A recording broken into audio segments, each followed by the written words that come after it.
तो इसमें क्या करोगे, ध्यान देना, जैसे इन दोनों वस्तुओं का त्वरण ज्ञात करना है, दोनों का एफबी देखो 2 kg का, यहाँ से आ जाएगा 10 न्यूटन मीटर, सी में तनाव आएगा, उसको ऐसे गोल की तरफ दिखाएंगे, क्योंकि तनाव निकालना है और त्वरण निकालना दोनों इसी दिशा में है, तो इधर वाले एफबी से कोई फायदा है नहीं फोर्स दिखाने से।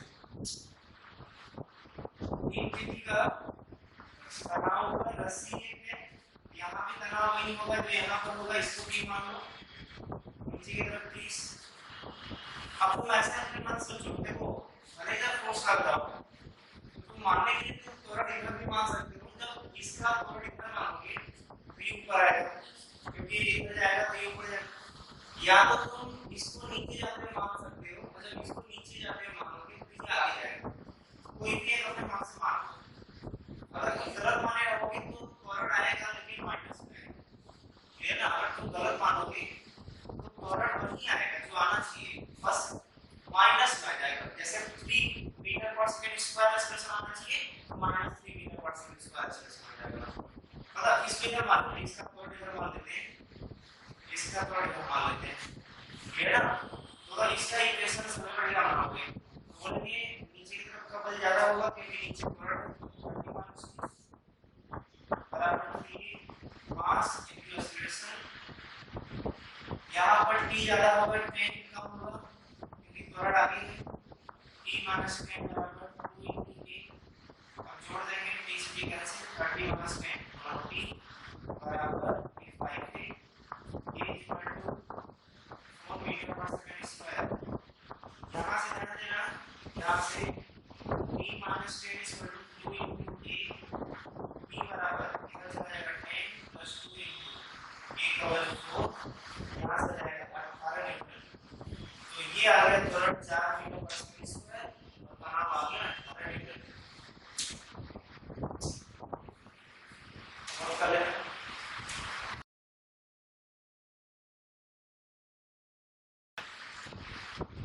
तो देखना पहले दोनों का कितना भी फोर्स लग रहा है वो दिखा दो, एफबी बराबर तो इसके ऊपर तनाव, क्योंकि देखो रस्सी एक है दोनों तरफ, इसका भी तनाव ऊपर लगेगा, एक्चुअली रस्सी यहाँ पर भी ऐसे है, इसका भी तनाव ऊपर लगेगा। आगे इसका जो mg है वो 20 होगा, इसका mg 30 होगा। तो मान लो अपने मन से कि ये इधर जा रहा है और ये इधर जा रहा है, क्योंकि खाली ये है तो स्वाभाविक सी बात है उसी को नीचे जाते हुए मानेंगे। ये हल्का है 2 kg का है तो हल्का हो जाएगा, ये ऊपर जाएगा, जो 3 kg का खाली के नीचे आ रहा है तो समीकरण बनाओ, जिधर त्वरण हुआ उधर का बल ज्यादा, तो उसके उल्टा बल तो 30 माइनस 3 बराबर 3 into a mass into acceleration. अब यहाँ से ऊपर जा रहा है तो ऊपर का बल ज्यादा, नीचे का बल कम, तो ज्यादा माइनस कम, t माइनस 20 इसका 2 ma 2a, t से t कैंसिल आ जाएगा 10 बराबर 5a, 8 metre per second square. जब त्वरण मिल गया तो किसी एक समीकरण को, चाहे यहाँ पर चाहे यहाँ पर, यहाँ पर t minus 20 equal to 2a है, t equal to 20 plus 2a, 20 plus 2 into a, 2 into 2 ये 24 आ गया। इस समीकरण में भी रखोगे त्वरण का मान, t का मान 24 ही आएगा, देखो 30 minus t equal to p into 2 6 हो गया। इसको इधर ले जाओ, इसको इधर, p बराबर 30 माइनस 6, यहाँ से भी 24 न्यूटन आ गया। तुम त्वरण निकाल करके किसी भी समीकरण में रख करके मान निकाल सकते हो, क्लियर ना। तो इस तरीके से तनाव त्वरण निकाल सकते हो। जल्दी से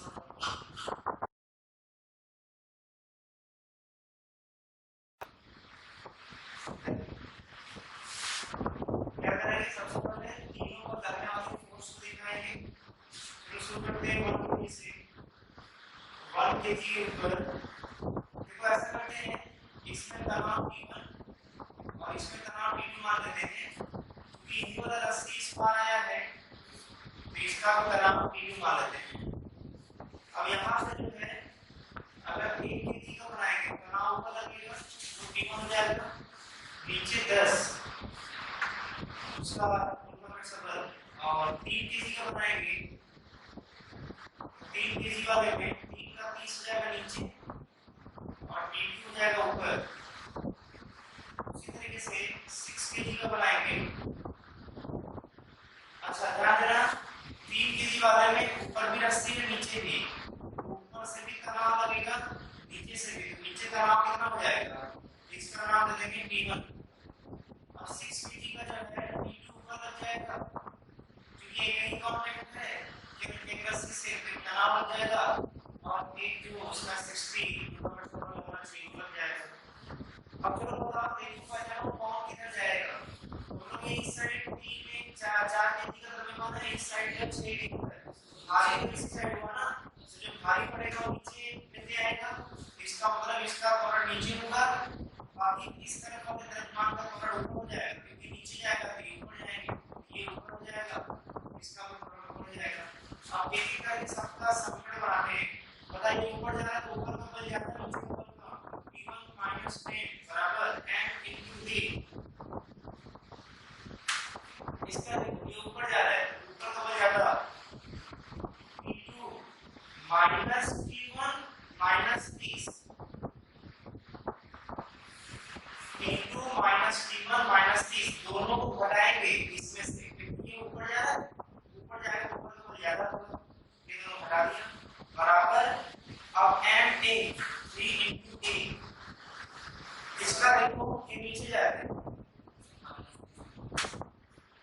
देखो ऊपर कितने बल लग रहे हैं ध्यान देना, ये क्यों इसमें से घटाएंगे, ऊपर एक बल लग रहा है, नीचे कितना बल लग रहा है 2, किधर जा रहा है ऊपर ना, जब ऊपर जाएगा तो ऊपर तो बल जाएगा, तो लिखा है ज्यादा माइनस कम, कम कम होगा जो उसके विपरीत होगा, तो इसके विपरीत तो दोनों है ना, ज्यादा माइनस, दोनों माइनस करेंगे, दोनों माइनस कर दिए तो इसमें से घटा कर दिए, किसके बराबर ma 3a, ये नीचे आ रहा है, नीचे का बल ज्यादा ऊपर का बल कम, तो ज्यादा माइनस कम, ये जाएगा 60 - T2 और 60 - T2 = 6 * a।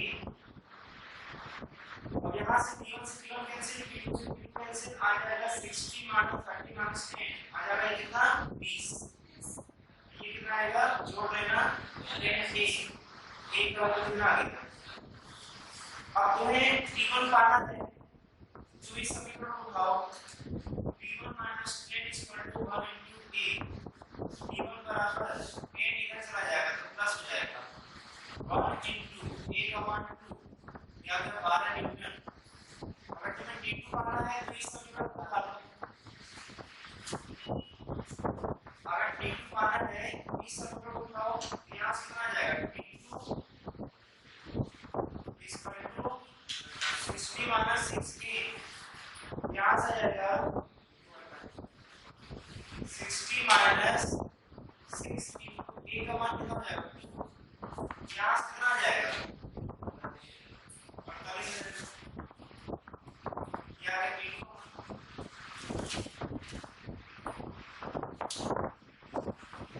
निकालना था, दोनों रस्सी में दरार निकालना था, वो ये दोनों हो गया और थोड़ा ये हो गया, 3 को सब कुछ रहा था क्योंकि एक त्वरण है वो तीनों का एक ही होगा, नोट कर लो।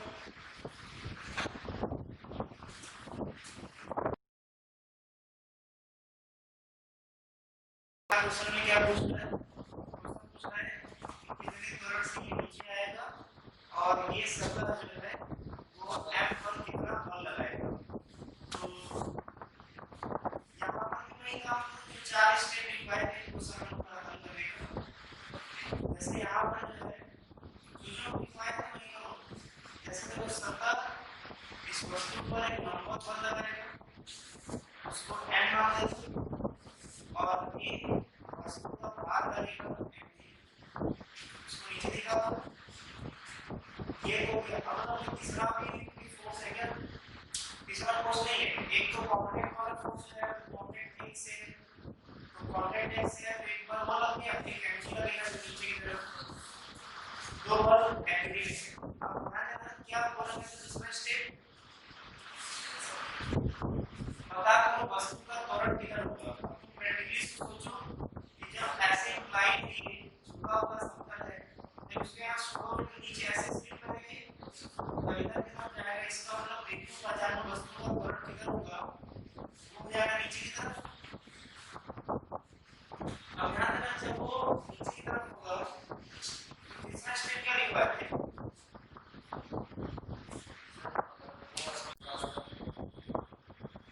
तीसरा स्टेप रिक्वायर्ड है सभी बल को उस दिशा में तोड़ेंगे जिधर वस्तु का त्वरण होगा और उसके लंबवत। ध्यान देना त्वरण इधर है, जो नॉर्मल है, देखो ध्यान से, वो त्वरण के लंबवत है। नॉर्मल मतलब त्वरण, जो नॉर्मल फोर्स है वो पहले से ही त्वरण के लंबवत है, इसका मतलब तोड़ना। लेकिन जो mg है, देखो ये जो है इसके त्वरण से, त्वरण तो इसी दिशा में है ना, देखो उसके त्वरण के दिशा से कुछ कोण बना है। अच्छा कुछ कोण बनाएगा तो इस mg वाले को अब त्वरण की दिशा में तोड़ेंगे और उसके लंबवत तोड़ेंगे। तो ध्यान देना क्वेश्चन दिया है ये वाला कोण दिया हुआ है। अब ये थीटा है और ये 90 है, तो नीचे रखना है ऐसे और इस लाइन ये 36 पर है ये, और ये क्वार्टर है, mg में सब क्वार्टर लगता है, 36 क्वार्टर के बीच कोण 90 होता है। ध्यान देना ये थीटा है, ये 90 माइनस थीटा हो जाएगा।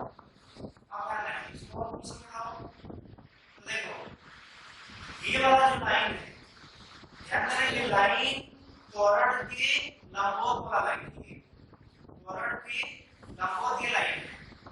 तो इस लाइन के साथ mg की तरफ कोण बनाएंगे, बोलेंगे ये तो 90 हो गया, इस वाले सतह के साथ जो नॉर्मल वाला लाइन है वो 90 डिग्री पर होगा, तो नॉर्मल हमेशा 90 डिग्री पर होता है, ये 90 डिग्री हो गया। अब ये कितना है, 90 माइनस थीटा है, तो बताओ ये कितना होगा, थीटा हो जाएगा। अब ध्यान देना जो नॉर्मल वाला लाइन है उसके साथ जो mg है वो थीटा कोण बना रहा है, तो mg पर थीटा की तरफ क्या आता है, cos थीटा। इसका मतलब इधर हो जाएगा mg cos थीटा और mg का लंबवत इसका एक कंपोनेंट इधर होगा, mg का एक कंपोनेंट इधर होगा जिसमें mg cos थीटा बोले, एक इधर होगा mg sin थीटा। अब ध्यान देना जो वस्तु का गति हो रहा है वो गति सिर्फ इस दिशा में हो रहा है। जब इस दिशा में गति हो रहा है तो इधर की तरफ तो गति है नहीं, उसके लंबवत वाले में, तो लंबवत वाले में गति ना होने का मतलब इतना ऊपर पर लगेगा तो नीचे पर लग जाएगा। इसका मतलब ये हुआ जिस दिशा में गति कर रहा है वस्तु उसके लंबवत वाली दिशा में जितना ऊपर पर लगेगा उतना नीचे पर लगेगा, कभी ना ऊपर जाएगा ना नीचे जाएगा, वो इधर की तरफ जाएगा। तो इसको इसके बराबर कर दो, ये आ गया m बराबर mg क्या, अब m बराबर mg cos थीटा हो गया। एक तो समीकरण ये मिल गया, दूसरा देखो इधर की तरफ त्वरण है, मतलब इस दिशा में कितने बल कार्य कर रहे हैं, इस दिशा में देखो ये तो छूट चुका है, इसको तो भूल जाना क्योंकि ये टूट करके दो पार्ट में आ गया है। बता इस दिशा में कितना बल कार्य कर रहा है, तो मुझे सिर्फ एक mg sin थीटा, इसका मतलब जो F बराबर ma होता है तो जो बल लगेगा इस दिशा में वो आ गया mg sin थीटा। अब वो बराबर है m into v, m से कैंसिल, a कितना आ गया, इसका मतलब वस्तु का त्वरण कितना होगा g sin थीटा। एक तो देखो ये आंसर है। दूसरा जो है जो क्वेश्चन 5 और पूछ रहा था कि सतह के द्वारा वस्तु पर लगने वाला बल, ध्यान देना सतह के द्वारा वस्तु पर लगने वाला बल तो n है, लेकिन हम n को इसके बराबर कर दिया तो n का भी मान मिल गया, ये हो जाएगा वस्तु द्वारा सतह पर लगने वाला बल कितना होगा mg cos थीटा। क्लियर है, तो और हो जाएगा g sin थीटा और जो बल लगेगा वो mg cos थीटा।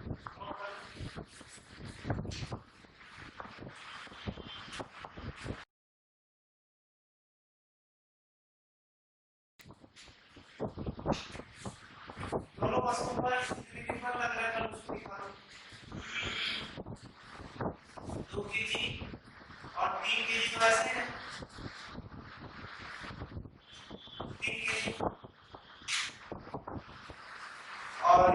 लोड कितना था 30, ये 30 दिया हुआ है।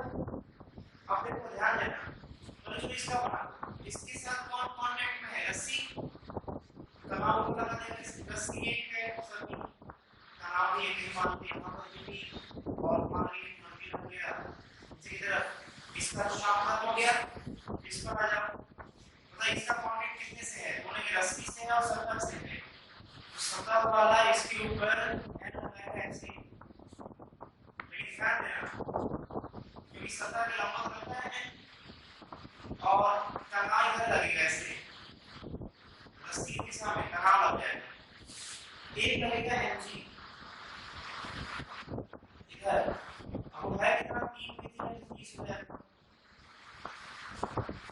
30 मीटर, 30 मीटर ये लग जाएगा। अब 30 का दो कंपोनेंट आएगा, ध्यान देना पिछले क्वेश्चन में करवाए थे m था mg था, ये थीटा है, सतह के तरफ कितना आया था, सतह का लंबवत कितना आया था, दोनों के सतह की तरफ mg sin थीटा आया था और उसके लंबवत कितना आया था, दिमाग में बैठा दो।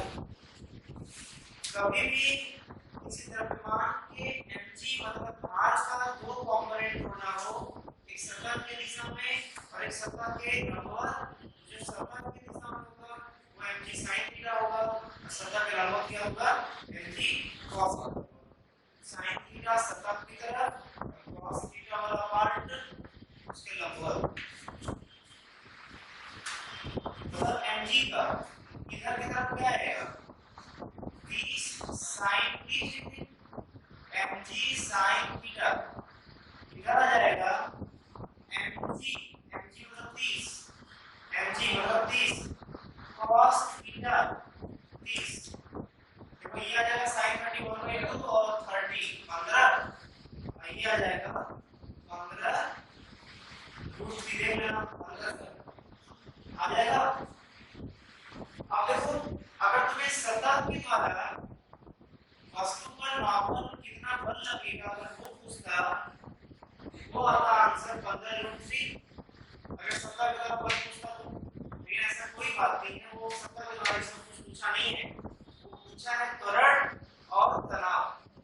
अब तुम अपने मन से मानो इसको किधर मानना चाहते हो, ऊपर जाते हुए नीचे, इसको 3 केजी किधर मानना चाहते हो, ऐसा करो 3 केजी वाले को तो नीचे मान लो, क्योंकि तो भारी को देखने वाला 3 केजी तो भारी है, उसको नीचे की तरफ मान लो और 2 केजी का क्या आ जाएगा ऊपर की तरफ, इसका भी के मान लो।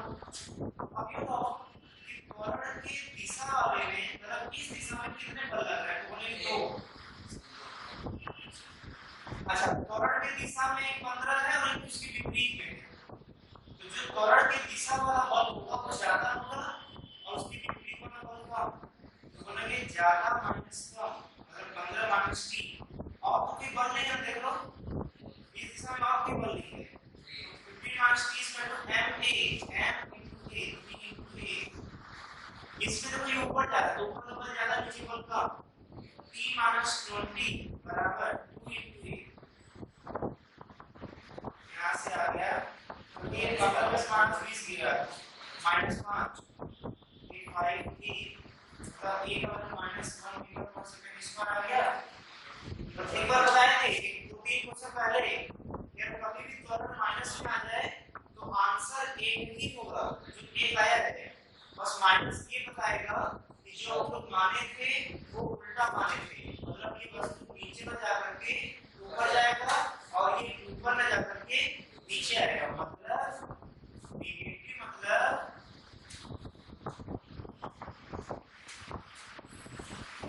इधर त्वरण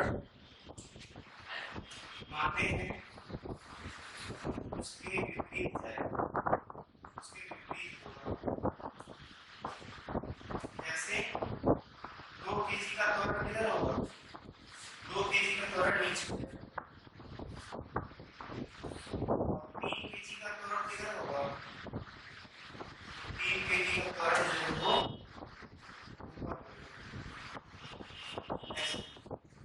सोल्व कर लो और दोनों का आंसर आंसर आएगा 1 मीटर पर सेकंड।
ए को नेगेटिव के साथ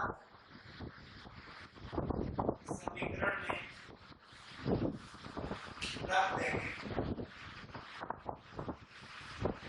जैसे 15 माइनस टी बराबर 3 का समीकरण मिला था, तो 15 माइनस टी बराबर 3 इंटू ए का मान -1 रख दिया।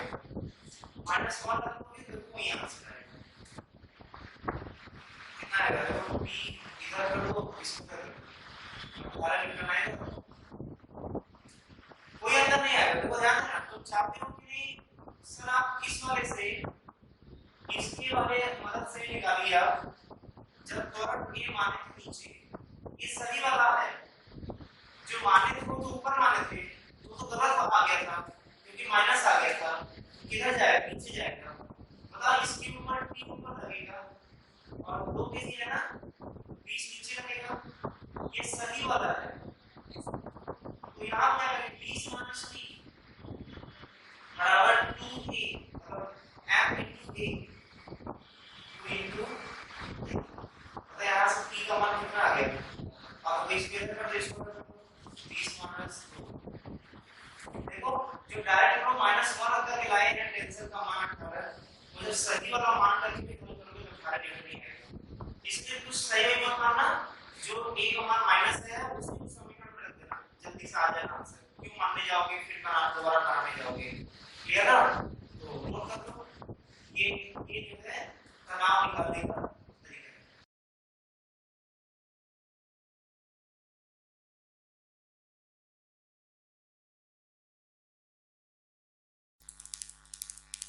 सॉल्यूशन में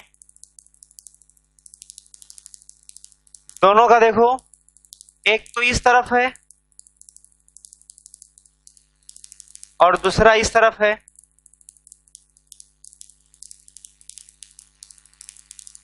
जो इस तरफ है 20 लगेगा और ये वाला 30 लगेगा।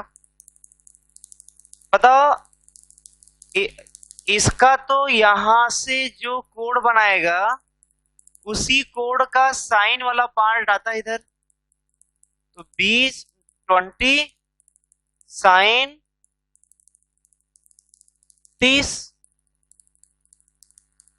इधर तोड़ते तो आता 20 cos 30, लेकिन जो देखो इधर गति करेगा इस दिशा में, तो इधर वाले बल से कोई मतलब है नहीं। दिखाना चाहो दिखा सकते हो नॉर्मल और इधर, लेकिन इससे जो है कोई मतलब नहीं है। अच्छा तनाव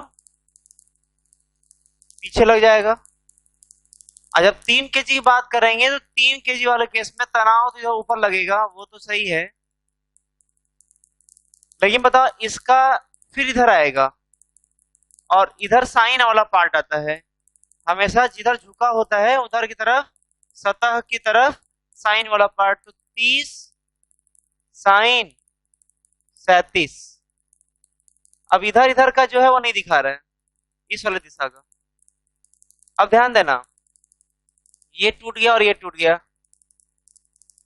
बताओ साइन 30 का मान 1/2 आ जाएगा 10। 37 का मान बताओ, साइन 37 का मान 0.6 होता है, याद कर लेना। तो साइन, ये तो रटवाए थे ना, कुछ एंगल बोले थे, इसको याद कर देना, बार बार जरूरत पड़ेगा। ये 0.6 होता है, साइन 53 और कॉस 37, इसका वैल्यू 0.8 होता है। ये बहुत फेमस वैल्यू है, इसलिए हम लिखवा देते हैं अलग से। तो ये आ जाएगा 0.6, 0.6 इंटू 30 कितना आ गया, बोलो 18 आ गया। अब समझना ध्यान से, तुम अलग से बनाना चाहते हो फिर से अलग से बना दो। इस पर लग गया इधर t और इधर आ गया 10 और इधर आ गया t। अब बताओ इसमें से किसी एक की तरफ जाते हुए मान लो, तुम इधर की तरफ जाते इसको मानोगे। अब बताओ कि जब ये वाला इधर जाते हुए मान रहे हो तो ये वाला किधर जाते हुए मिलेगा, ऊपर। तो इसका हो जाएगा a इधर की तरफ, तो इसका हो जाएगा a इधर की तरफ। अब बताओ समीकरण बनाओ, बताओ ये नीचे जा रहा है तो नीचे का बल ज्यादा ऊपर का बल कम, हो जाएगा 18 माइनस टी बराबर, इसका द्रव्यमान कितना है 3 kg, हो जाएगा 18 minus T equal to M A, M into A. बताइए ऊपर जा रहा है, ऊपर का बल ज्यादा, टी माइनस उसके उल्टा 10 घटा देंगे बराबर, इसका 2 kg है, 2a। अब दो समीकरण मिल गया, अब इसको जोड़ दो तो कट जाएगा ये, और ये आ जाएगा 8। ये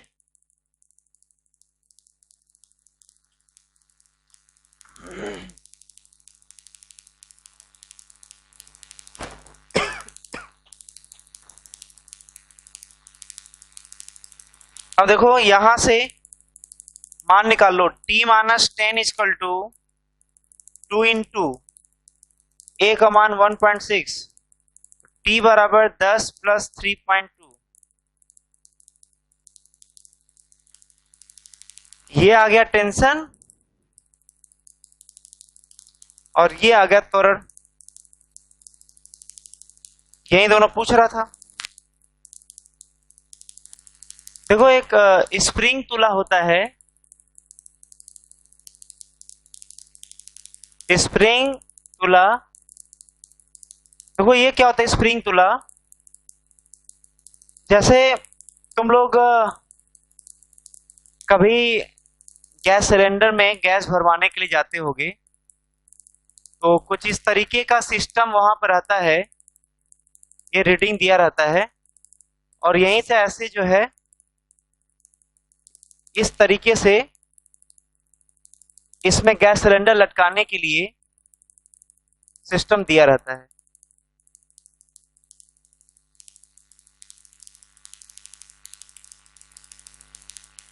ऐसे तो स्प्रिंग तुला देखो यही होता है।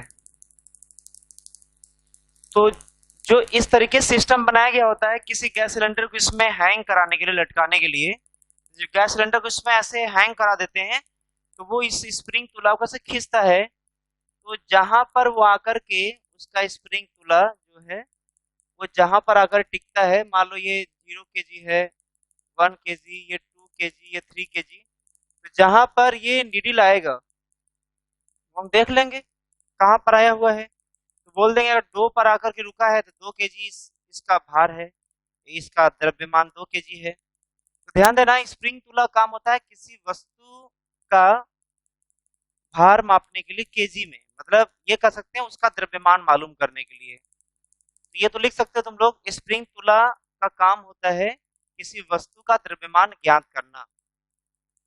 लिख दो, स्प्रिंग तुला किसी वस्तु का द्रव्यमान ज्ञात करने के लिए स्प्रिंग तुला का उपयोग करते हैं।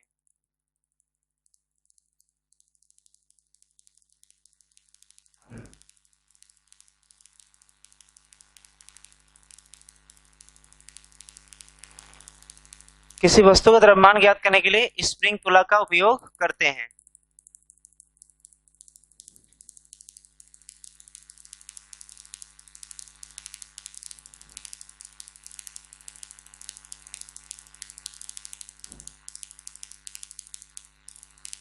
हो गया? अब सुनना ध्यान से, इधर देखो, जैसे मान लो कि कोई स्प्रिंग तुला ये दिया हुआ है, तो स्प्रिंग तुला में उस वस्तु के साथ जो ये लगा हुआ है, ये रॉड होगा, वैसे तार होगा जिसमें उसको लटकाया जा रहा है, तो इसमें तुम्हें तनाव ज्ञात करना होगा। और तनाव ज्ञात करने के लिए, जो अभी इसके पहले रस्सी में तनाव ज्ञात किया करते थे ना, तो रस्सी में तनाव ज्ञात करने के लिए जो नियम तुम लगाते थे, एफबीटी बनाना, इक्वेशन बनाना, जो जैसे किया करते थे, यहाँ पर भी उसी तरीके से क्वेश्चन को हल करके तनाव लाओगे इसमें। मतलब पुराने तरीका जो सीखे हो ना, उससे कोई बदलाव नहीं है, उसी तरीके से तुम तनाव लाओगे। लेकिन किसमें तनाव लाओगे? जिस रस्सी के साथ ये वस्तु लटकाया गया है, इस वस्तु जिसका भार निकालना है, वो जिस रस्सी के साथ जुड़ा हुआ है, उस रस्सी में क्या निकालोगे? तनाव। जिस वस्तु का द्रव्यमान निकालना है, उससे जुड़े हुए रस्सी का तनाव ज्ञात करेंगे। जब तनाव ज्ञात कर लिए तो ध्यान देना, आप क्या करोगे? वस्तु का भार किसमें, वस्तु का भार किसमें ज्ञात करना है? केजी में। अब वो बराबर हो जाएगा T/G।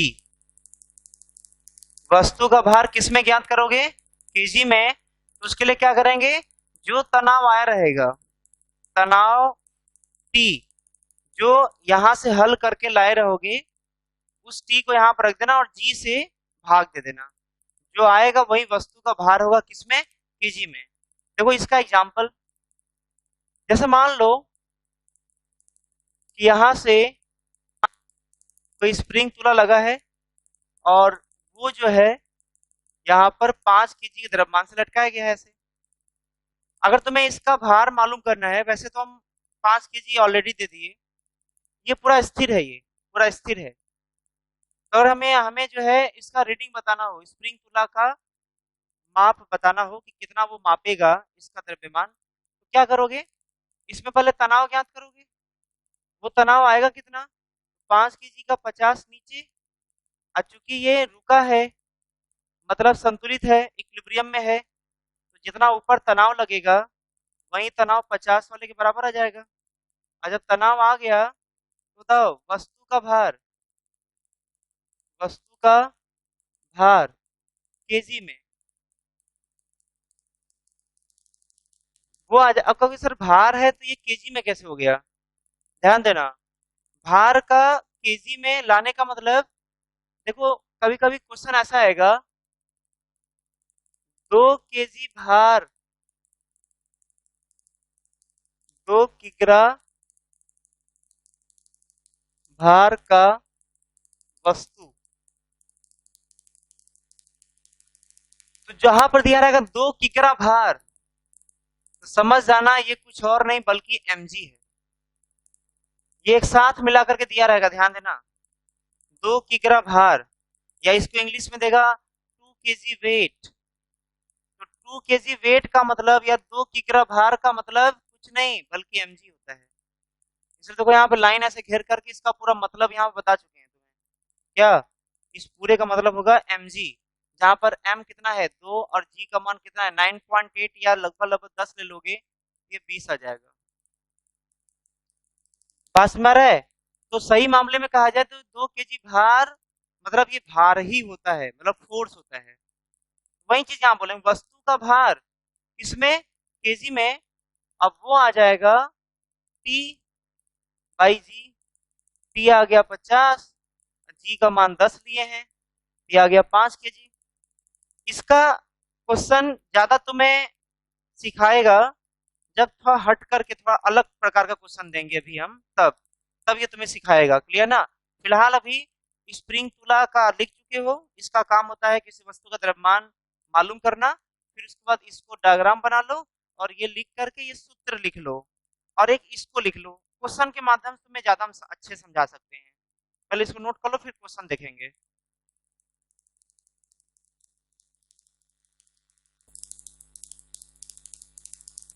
देखो ध्यान देना, जैसे क्या एग्जांपल लिए थे, स्प्रिंग तुला ये दिया हुआ है और यहाँ पर कोई वस्तु है। क्लियर ना?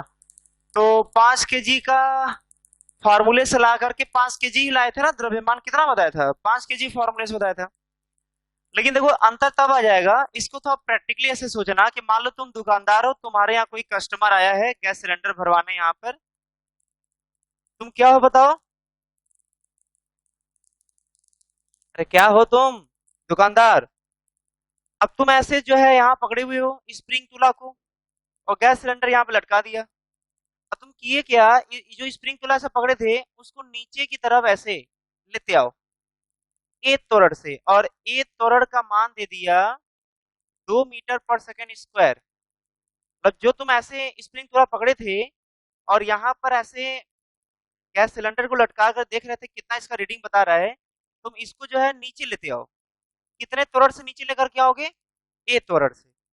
और जब इसको ए त्वरण से नीचे लेकर के आओगे तो जो इस स्प्रिंग तुला में भार बताएगा केजी में, वो पहले वाले से अलग बताएगा। पहले कितना बता रहा था? 5 kg ना। अब देखो अलग बताएगा। अच्छा बताओ, किसी भी स्प्रिंग तुला का कितना भार मापेगा, उसको उसका फॉर्मूला क्या होता है? वस्तु का भार, वस्तु भार किग्रा में बराबर टी बाई क्या? अच्छा टी के बारे में क्या बताए थे? जिस वस्तु का भार मापना है उससे लगे हुए चाहे वो कुछ भी हो, जिससे उसको लटकाया लटकाया गया होगा, उसमें क्या निकालोगे? तनाव। इसमें तनाव पहले ज्ञात करो। कैसे निकालोगे इसको? ध्यान देना। तो वो हो जाएगा, पहले इसके ऊपर का पूरा एफबीडी बना दो। 50 न्यूटन नीचे, तनाव ऊपर, त्वरण नीचे। कितना है ये? 2। अब बताओ कि जब वस्तु नीचे जाएगा तो नीचे का बल ज्यादा, ऊपर का बल कम, तो 50 - टी। अब 50 - टी बराबर यहाँ से कितना जाएगा? m × a। मतलब टी बराबर कितना आ गया? अब देखो वस्तु का भार बराबर टी बाई क्या जी? 40/10, 4 kg आएगा। ध्यान देना, जिस वस्तु का भार 5 kg था, जब तुम यहाँ पर तुम रीडिंग में देखोगे, कब? जब ये पूरा का पूरा ए त्वरण से, मतलब 2 मीटर पर सेकेंड स्क्वायर के त्वरण से नीचे लाएंगे, तो जो भार तुम्हें 5 वाला दिखना चाहिए वहां पर, वो भार 5 ना दिख करके कितना दिखेगा? 4 दिखेगा। क्लियर ना? वही तो हम बता रहे थे, ए त्वरण से नीचे लेकर के आएंगे तो उसका जो असली वाला भार, जो उसका मेन जो रियल भार है, वो ना दिख करके जब उसको नीचे लेकर के आएंगे तो उसका भार घट जाएगा। देखो अभी ये तो नीचे लेकर के आ रहे थे ना 2 से, अब एक बार ऊपर लेकर जाएंगे तो उसका भार बढ़ जाएगा। क्लियर ना? तो पहले इसको नोट कर लो, तो दूसरा क्वेश्चन त्वरण ऊपर ले जाकर के देख लेते हैं। हो गया? तो ऐसा करो कि दूसरा एक केस ले लो कि बताओ, अगर इसी को जो है ऊपर की तरफ ए त्वरण से ऐसे, जो ऐसे तुला ऐसे माप रहे थे, इस वस्तु को ऐसे ऊपर लेके जा रहे हैं ए बराबर 2 मीटर पर सेकेंड स्क्वायर के त्वरण से। क्लियर ना? तो बताओ अब इसमें तनाव कितना आएगा? मतलब तनाव नहीं, इसका भार कितना ये मापेगा? स्प्रिंग तुला कितना भार मापेगा उसको बताओ।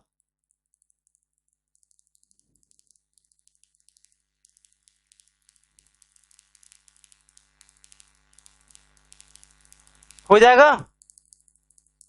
देखो 5 kg का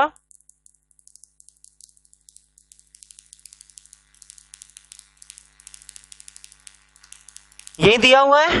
बताओ ऊपर जाएगा तो ऊपर के बल, देखो त्वरण ऊपर है ना, तो ऊपर का बल ज्यादा होगा, तो T-50 बराबर ma। m कितना होगा? m 5 ma। यहां से T बराबर कितना आ गया? अब बताओ, भार केजी में 60/10। देखो क्या होता है, T/g ना, 60/10 कितना आ गया? देख रहे हो, जब उसको ऐसी बस रोके हुए थे तो उसका भार 5 kg था, नीचे लेकर के आ रहे थे तो उसका भार घट गया, ऊपर लेकर के जा रहे हैं तो उसका भार बढ़ गया। यही केस होता है। ध्यान, तो एक ध्यान देना, जैसे स्प्रिंग तुला में तनाव निकाल करके जी से डिवाइड करोगे, उसी प्रकार जो है एक आता है, देखो वेइंग मशीन।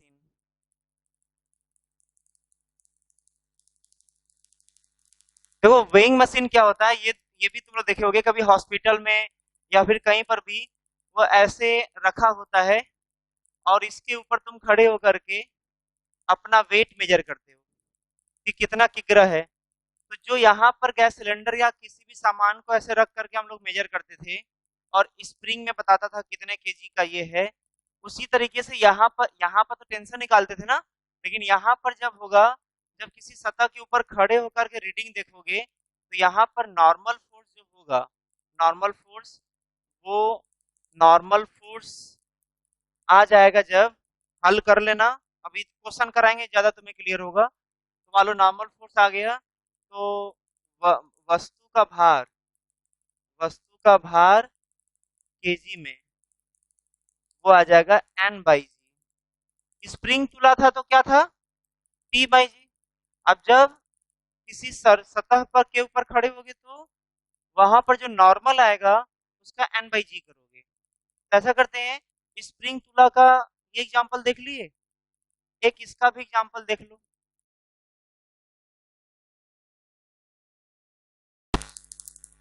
हो गया, इस पर एक एक क्वेश्चन देख लो। पहले इस पर एक क्वेश्चन देखो, कर लो। क्वेश्चन देखो क्या है,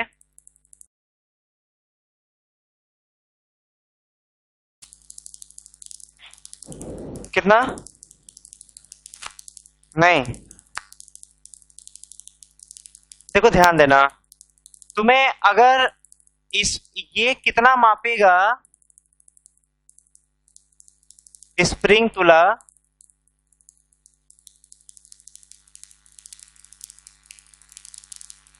स्प्रिंग तुला कितना मापेगा वो निर्भर करेगा कि इसका तनाव कितना आया है। क्या बोले थे, ये पिस्टन से लगा हुआ जो ये रस्सी होगा, इसका तनाव निकाल करके जी से क्या कर देना, भाग दे देना। तो देखो स्प्रिंग तुला से लगा हुआ रस्सी कौन है, ये है ना, उसी का तनाव निकालोगे और उसमें जी से भाग दोगे। अच्छा ऐसा करो, क्योंकि ये कम भारी, ज्यादा भारी है ये, तो ये नीचे जाएगा और ये ऊपर जाएगा, और इसको हम पन्ना पलट कर देख लो, ये क्वेश्चन करवा चुके हैं, 2 kg और 3 kg वाला। नियम से दोबारा भी करना चाहते हो तो एफबीटी बना करके दोनों का समीकरण बना के हल करके निकाल सकते हो। जो तनाव आया था, तुम देखना 24 न्यूटन आया था, क्लियर ना। लेकिन तनाव किस में आया है, इस वाले रस्सी में आया है ना, लेकिन लाना किस में तनाव है, इसमें, क्योंकि वही उसी में टी में से जी भाग देंगे। तो बताओ इसका तनाव कैसे लाओगे, तो ऐसा करो, इस पुल्ली का एफबीटी बनाओ। जब इस पुल्ली का एफबीटी बनाओगे तो वो एक तनाव नीचे खींचेगा, इधर से भी तनाव नीचे खींचेगा, और दोनों टी टी है, क्योंकि तनाव हमेशा उस वस्तु से दूर दिखाना पड़ता है। ये भी दूर दिखा दिया, ये भी दूर दिखा दिया, तो दोनों तनाव कितना कितना है, 24 है। और ये वाला जो तनाव है, इसको टी नॉट मान लो। तो जो टी नॉट ऊपर है, बताओ ये चल रहा है क्या पुल्ली, ये घिरनी चल रहा है? नहीं चल रहा है भाई, ये दोनों ऊपर नीचे जाएंगे ना, जैसे ये नीचे जाएगा ये ऊपर जाएगा, लेकिन ये जो यहाँ से लटका हुआ है ये तो अपने जगह स्थिर रहेगा ना। जब ये अपने जगह स्थिर रहेगा, इसका मतलब ये हुआ, ध्यान देना, कि ये स्थिर है, और ये स्थिर तभी हो सकता है जब ऊपर वाला बल नीचे वाले बल के क्या हो, बराबर हो। तो इसका मतलब ऊपर बल टी नॉट है, वो टी और टी दोनों साथ मिल करके मतलब 2t के बराबर होना चाहिए। बात समझे? तो टी नॉट इक्वल टू क्या आ गया, 2t आ गया। अब ध्यान देना, T not equal to 2 into T का मान बताओ, टी का मान 24, कितना आ गया, 48। बताओ क्या होगा, आ, जो है बस स्प्रिंग तुला मापेगा केजी में, T by g 48 by 10 4.8 kg, इतना मापेगा। क्लियर ना? लो